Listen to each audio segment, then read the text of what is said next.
I hope you will enjoy the performance, ladies and gentlemen, the Dickens Declaimers and A Christmas Carol by Charles Dickens. Thank you.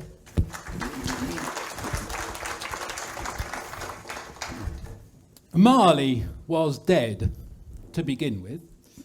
There is no doubt whatever about that. The register of his burial was signed by the clergyman, the clerk, the undertaker, the chief mourner. Scrooge signed it, and Scrooge's name was good upon change for anything he chose to put his hand to. Old Marley was as dead as a doornail. Mind, I don't mean to say that I know of my own knowledge what there is particularly dead about a doornail. I might be inclined myself to regard a coffin nail as the deadest piece of ironmongery in the trade, but the wisdom of our ancestors is in the simile, and my unhallowed hand shall not disturb it, or the country's done for. You will therefore permit me to repeat emphatically that Marley was as dead as a doornail. Scrooge knew he was dead? Of course he did. How could it be otherwise? Scrooge and he were partners for I don't know how many years. Scrooge was his sole executor, his sole administrator, his sole assign, his sole residuary legatee, his sole friend and sole mourner. And even Scrooge was not so dreadfully cut up by the very day of the funeral and solemnised it with an undoubted bargain. There is no doubt that Marley was dead. And this must be distinctly understood, or nothing wonderful can come of the story we are going to relate. Scrooge never painted out old Marley's name.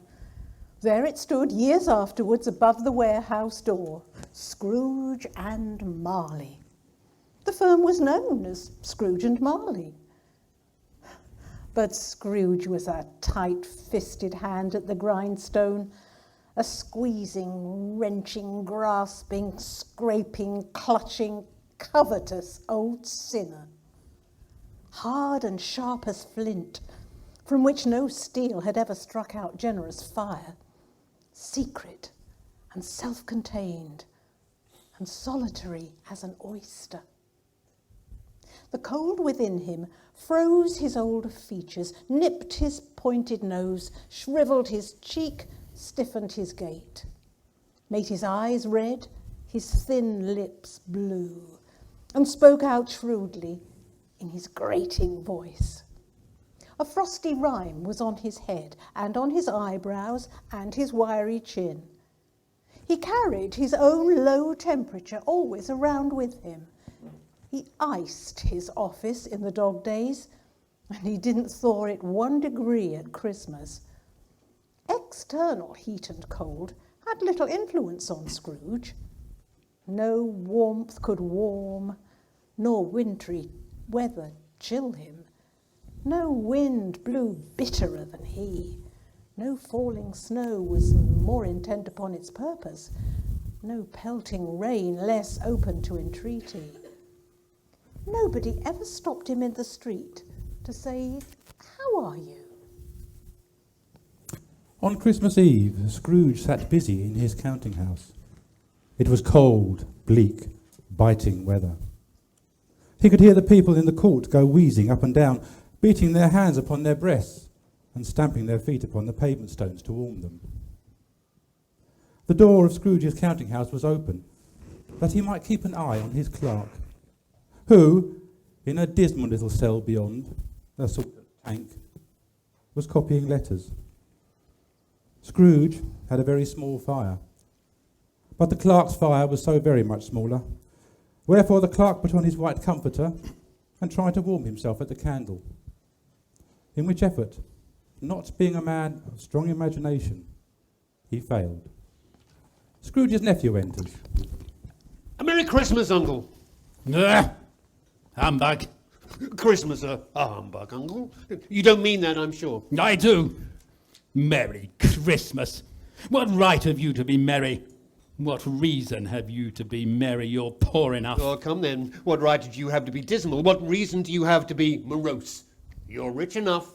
Scrooge, having no better answer ready on the spur of the moment, said, Bah, again, and followed it up with, humbug.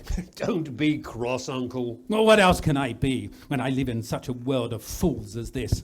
Merry Christmas. Out upon Merry Christmas.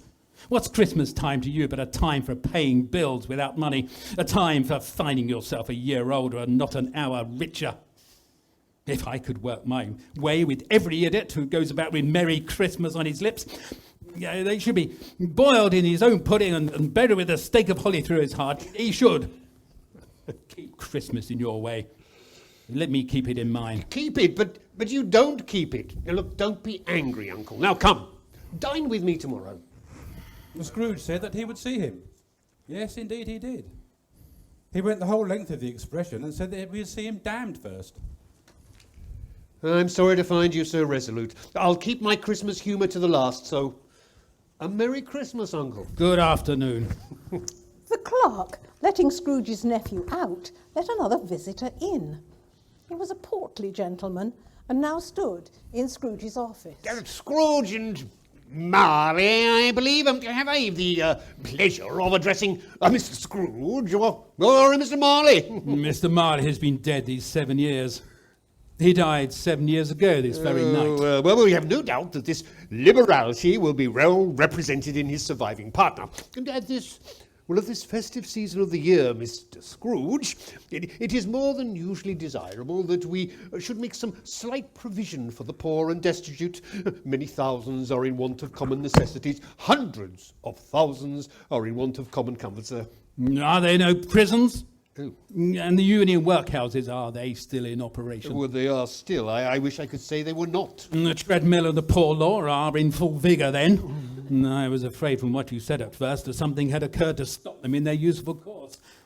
I'm very glad to hear it. Well, under the impression that they scarcely furnish Christian cheer of mind or body to the multitude, a few of us are endeavouring to raise a fund to buy the poor some meat and drink, a means of warmth. We choose this time because it is a time of all others when want is keenly felt and abundance rejoices. Now, what shall I put you down for? Nothing. I wish to be left alone. Since you asked me what I wish, that is my answer. I don't make merry myself at Christmas. I can't afford to make idle people merry. I help to support the establishments I've mentioned. They cost enough. And those who are badly off must go there. Well, many can't go there and would rather die, sir. If they would rather die, they'd better do it and decrease the surplus population. Now, good afternoon, sir. At length, the hour of shutting up the counting house arrived. With an ill will, Scrooge dismounted from his stool and tacitly admitted the fact to the expectant clerk in the tank, who instantly snuffed his candle out and put on his hat. You'll want all day tomorrow, I suppose. If I quite convenient, sir. Well, it's not convenient, and it's not fair. If I was to stop half a crown for it, you'll think yourself ill-used, I'll be bound. It's only once a year, sir. Yeah, a poor excuse for picking a man's pocket every 25th of December. Oh, I suppose you must have the whole day. Be here all the earlier next morning. The clerk promised that he would, and Scrooge walked out with a growl. Scrooge took his melancholy dinner in his usual melancholy tavern, and having read all the newspapers and beguiled the rest of the evening with his banker's book, he went home to bed. He lived in chambers which had once belonged to his deceased partner. They were a gloomy suite of rooms in a lowering pile of building up a yard, where it had so little business to be that one could scarcely help fancying it must have run there when it was a young house, playing at hide-and-seek with other houses, and have forgotten the way out again. And then, let any man explain to me, if he can, how it happened that Scrooge, having his key in the lock in the door, saw in the knocker, without its undergoing any intermediate process of change, not a knocker, but Marley's face. Marley's face. It was not an impenetrable shadow as the other objects in the yard were, but had a dismal light about it, like a bad lobster in a dark cellar. It was not angry or ferocious, but looked at Scrooge as Marley used to look, with ghostly spectacles turned up on its ghostly forehead.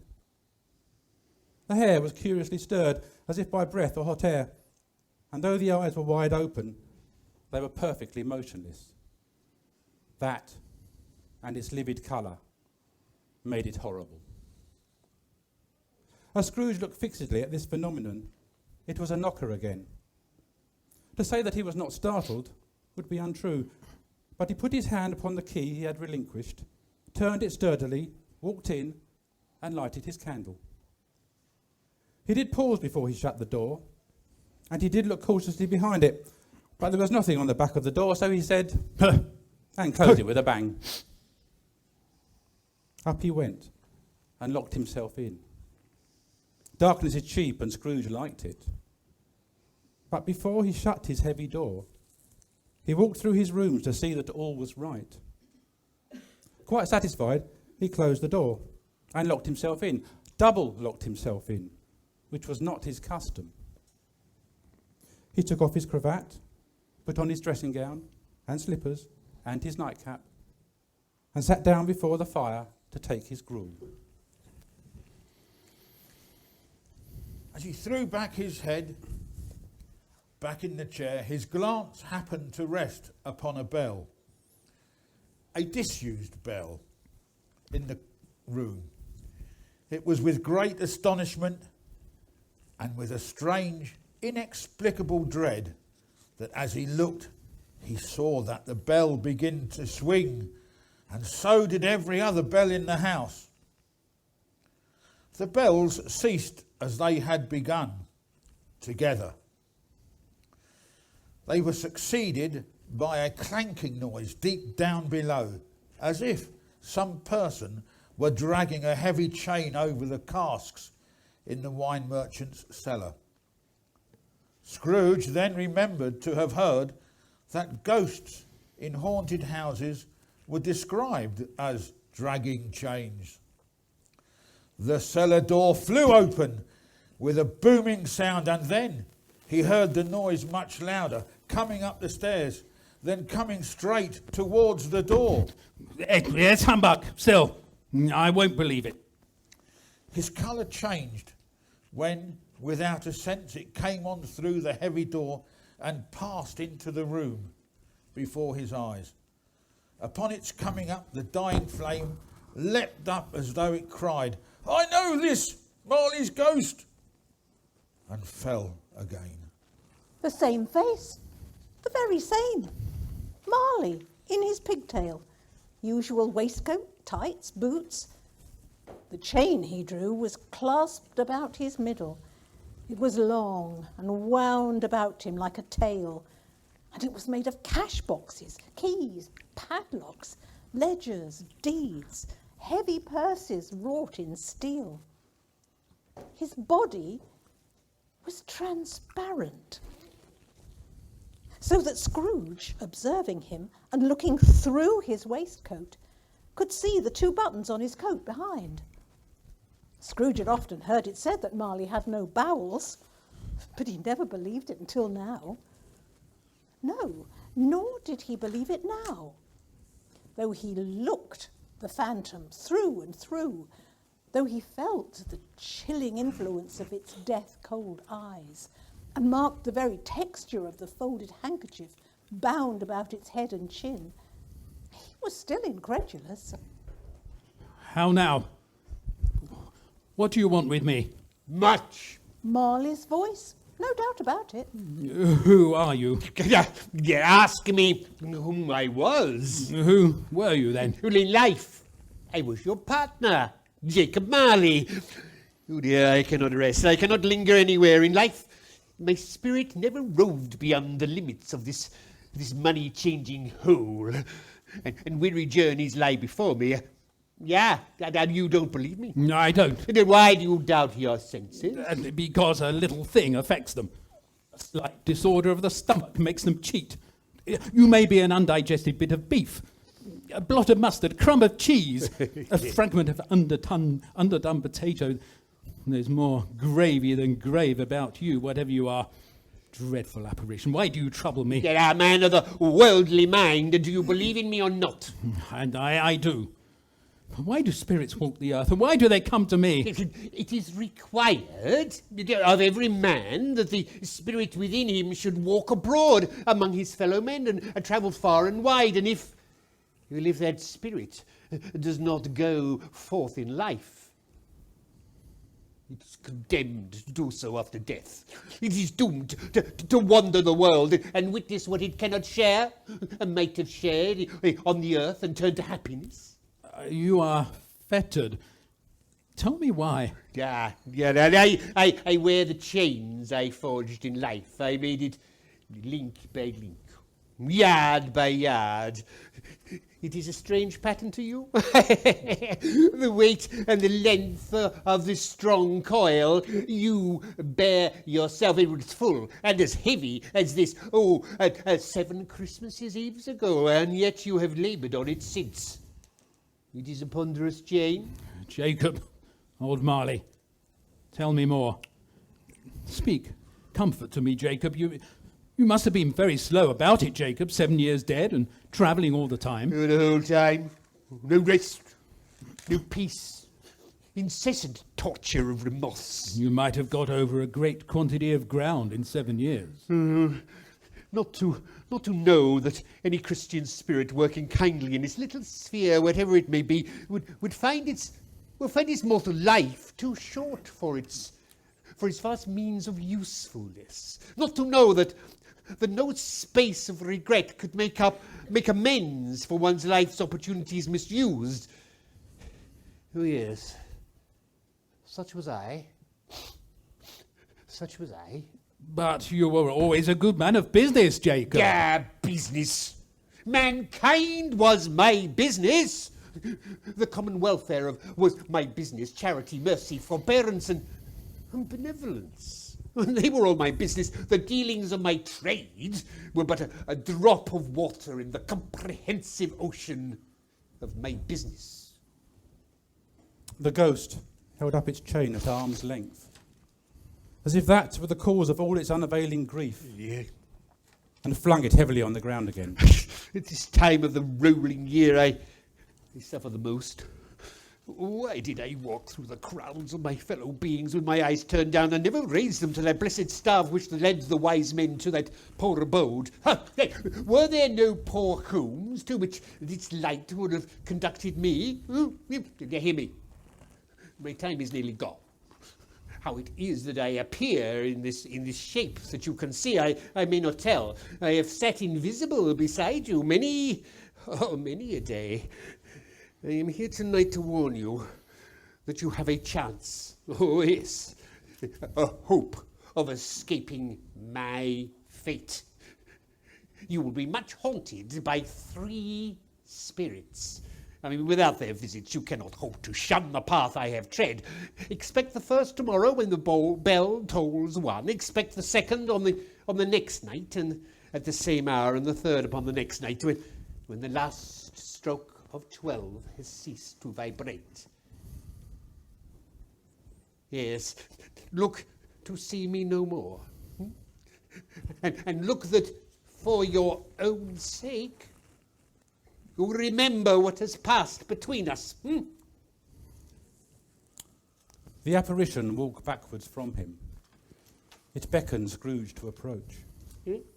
Scrooge followed to the window. Desperate in his curiosity, he looked out. The air was filled with phantoms and moaning as they went. Every one of them wore chains, were linked together. None were free. The misery with them all was clearly that they sought to interfere for good in human matters and had lost the power forever. Scrooge closed the window and examined the door by which the ghost had entered. It was double locked as he had locked it with his own hands, and the bolt was undisturbed.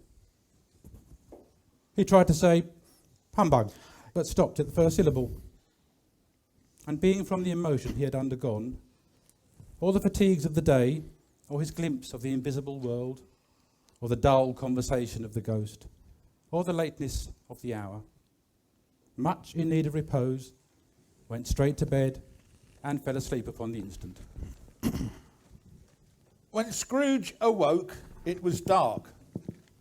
He lay until the chimes had gone 3/4, and he remembered that the ghost had warned him of an apparition when the bell tolled 1. Ding, dong. The hour itself, and nothing else. Lights flashed up in the room upon the instant, and the curtains of his bed were drawn aside. I tell you, by a hand. It was a strange figure, like a child, and yet not so like a child, as like an old man. Its hair, which hung about its neck and down its back, was white, as if with age, and yet the face had not a wrinkle on it. It held a branch of fresh green holly, and its dress trimmed with summer flowers. I am the ghost of Christmas past. Your past.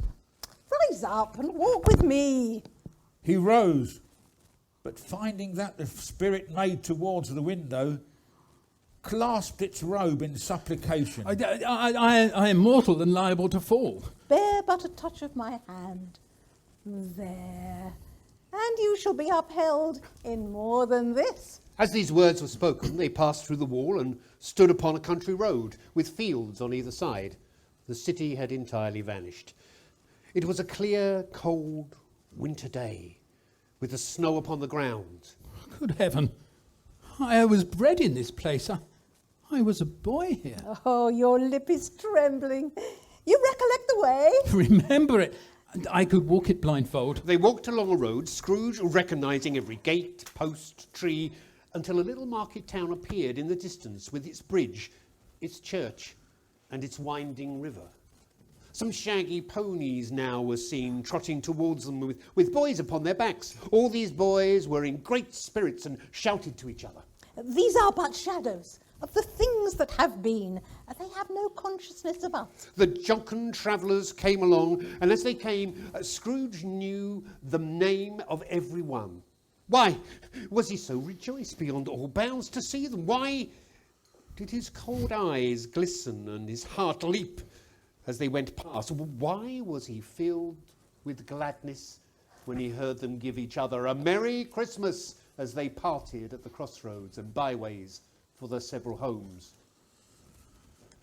What was Merry Christmas to Scrooge? What good had it ever done him? The school is not quite deserted. A solitary child, neglected by his friends, is left there still. Scrooge said he knew it, and he sobbed that there he was alone again. All the other boys had gone home to their jolly holidays. The lonely boy was reading near a feeble fire, and Scrooge sat down upon a form and wept to see his poor forgotten self as he had used to be. Scrooge looked at the ghost, and with a mournful shaking of his head, glanced toward the door. It opened. A little girl came darting in and putting her arms about his neck and kissing him and addressing him as her dear brother. Always a delicate creature whom a breath might have withered, but she had a large heart. She died a woman and had, as I think, children. One child. True, your nephew. Scrooge seemed uneasy in his mind and answered briefly, yes. Although they had but that moment left the school behind them, they were now in a busy thoroughfare of a city. It was made plain enough by the dressing in the window shops, and here too it was Christmas time again. The ghost stopped at a certain warehouse door and asked if Scrooge knew it. Know it? Was I apprenticed here? Why, it's old Fezziwig, bless his heart. It's Fezziwig alive again. Old Fezziwig laid down his pen and looked up at the clock, which chimed the hour of 7. He rubbed his hands, adjusted his capacious waistcoat, laughed all over himself, and called out in a comforting, oily, rich, fat, jovial voice. Yo-ho there, Ebenezer! Richard! Scrooge's former self, now grown a young man, came briskly in, accompanied by his fellow prentices. Ah, yo-ho, boys! No more work tonight. Christmas Eve, Richard. Christmas Eve, Ebenezer. Right, now, let's get those shutters up before a man can say Jack Robinson. Ha! In came a fiddler with music book, and in came Mrs. Fezziwig. In came the three Miss Fezziwigs. In came all the young men and women employed in the business. In came the housemaid with her cousin, the baker. In came the cook with the milkman. In they all came, one after another, some shyly, some boldly, some gracefully, some awkwardly. There, some pushing, some pulling, in they all came anyhow and everyhow. There were more dances, and there was cake, and there was negus, and there was a great piece of cold roast, and there were mince pies and plenty of beer. And when old Fezziwig and Mrs. Fezziwig had gone all through the dance, advance and retire, both hands to your partner, bow and curtsy, corkscrew, thread the needle, and back again to your place. Fezziwig cut so deftly that he appeared to wink with his legs, and came upon his feet again without a stagger. A small matter to make these silly folks so full of gratitude. Small. He has the power to render us happy or unhappy, to make our service light or burdensome, a pleasure or a toil. The happiness he gives is quite as great as if it cost a fortune. I should like to be able to say a word or two to my clerk just now. My time grows short. Quick!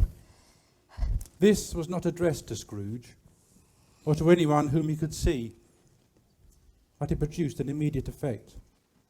For again, Scrooge saw himself. He was older now, a man in the prime of life. His face had not the signs of care and avarice. There was an eager, greedy, restless motion in the eye, which showed the passion that had taken root. He was not alone, but sat by the side of a fair young girl in a morning dress, in whose eyes there were tears. It matters little to you, very little. Another idol has displaced me.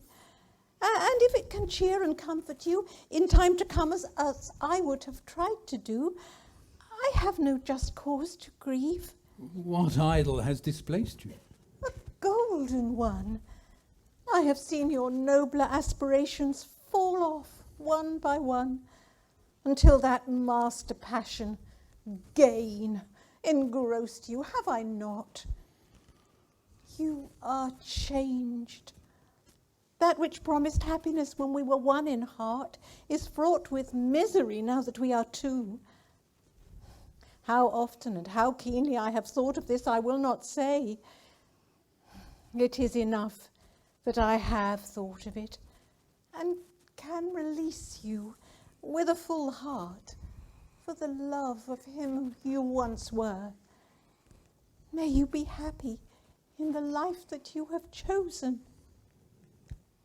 She left him, and they parted. Spirit, show me no more. Conduct me home. Why do you delight to torture me? One shadow more. No, no more. I don't wish to see it. Show me no more. They were in another scene and place, a room. Near to the window fire sat a beautiful young girl, so like the last one that Scrooge believed he was the same, until he saw her now, a comely matron sitting opposite her daughter. The noise in this room was perfectly tumultuous, for there were more children there than Scrooge could count. But now a knocking at the door was heard, and such a rush immediately ensued that she, with laughing face and boisterous group, just in time to greet their father, who came home attended by a man laden with Christmas toys and presents. Oh, the shouts of wonder and delight with which the development of every package was received. And now Scrooge looked on more attentively than ever. when the master of the house, having his daughter leaning fondly on him, sat down with her and her mother at his own fireside, and when he thought that such another creature, quite as graceful and full of promise, might have called him father, and been a springtime in the haggard winter of his life, and his sight grew very dim indeed. The husband looked up. Bell, I saw an old friend of yours this afternoon, a Mr. Scrooge it was. I passed his office window. His partner lies upon the point of death, I hear. And there he sat alone. Quite alone in the world, I do believe. Oh, Spirit, remove me from this place. Remove me, I cannot bear it. Leave me, take me back, haunt me no longer. I told you that these were shadows of the things that have been. That they are what they are. Don't blame me. Remove me, I cannot bear it. He turned upon the ghost and wrestled with it, if it can be called a struggle in which the ghost, with no visible resistance of its own, could be undisturbed. In the struggle, Scrooge observed its light was burning high and bright, and connecting that with its influence over him, he seized a large extinguisher cap and with all sudden action pressed it down upon its head. The spirit dropped beneath it. But though Scrooge pressed it down with all his force, he could not hide the light which streamed from under it, and in an unbroken flood upon the ground. He was conscious of it, of himself, being exhausted and overcome by an irresistible drowsiness, and further, well, of being in his own bedroom, and had barely time to reel to his bed before he sank into a heavy sleep.